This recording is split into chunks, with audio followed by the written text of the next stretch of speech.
আজকে সুন্দর একটি গল্প বলবো, অবশ্যই তোমরা দেখবে। গল্পটি হলো যা হয় ভালোর জন্যই হয়। তো চলো শুরু করা যাক। একদিন এক রাজা তার প্রিয় তলোয়ারটি পরিষ্কার করছিলেন এবং তলোয়ার পরিষ্কার করতে করতে তলোয়ার লেগে তার আঙ্গুল কেটে যায় এবং খুব প্রচুর রক্ত বের হচ্ছিল। সে সময় মহারাজার প্রিয় বীরবলও সেখানে ছিল। সে বলল, মহারাজা, যা হয় ভালোর জন্যই হয়। এই কথা শোনা মাত্রই খুবই রেগে গেলেন এবং বীরবলকে বললেন, বীরবল, তোমার এত সাহস, আমার আঙ্গুল কেটে গেছে আর তুমি বলছো যা হয় ভালোর জন্যই হয়।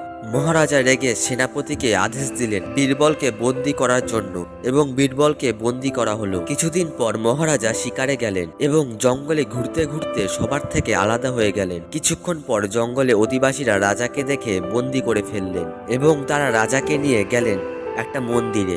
সামনে রাজাকে বলি দেওয়ার জন্য তারা পূজা আরম্ভ করলো এবং বলির আয়োজন করতে লাগলো। হঠাৎ আদিবাসীদের মধ্যে একজন দেখতে পেল রাজার একটা আঙ্গুল কাটা, আর তাদের নিয়ম অনুযায়ী কোনো অসম্পূর্ণ মানুষদের বলি দেওয়া যায় না, তাই তারা রাজাকে ছেড়ে দিল। তখন রাজার মনে বীরবলের কথা মনে পড়ল। তিনি নিজের রাজ্যে ফিরে গিয়ে দ্রুত বীরবলের কাছে গেলেন এবং বীরবলকে সব ঘটনা খুলে বললেন। সব শোনার পর বীরবল বলল, আমি তো আগেই বলেছিলাম মহারাজা, যা হয় ভালোর জন্যই হয়। মহারাজা এবার বললেন, আচ্ছা, সে না হয় বুঝলাম, আমার সঙ্গে ভালো হয়েছে, কিন্তু তোমার সঙ্গে কি ভালো হয়েছে শুনি। তখন বীরবল হেসে বলল, আমার সাথে তো আরো ভালো হয়েছে মহারাজা। মহারাজা এবার একটু অবাক হয়ে বললেন, কিভাবে? বীরবল বলল, দেখুন মহারাজা, আপনি যদি আমাকে জেলে বন্দি না করতেন তাহলে আমিও আপনার সঙ্গে শিকারে বেরোতাম আর আপনাকে ছেড়ে দিত, কিন্তু আমাকে ওরা বলি দিয়ে দিত।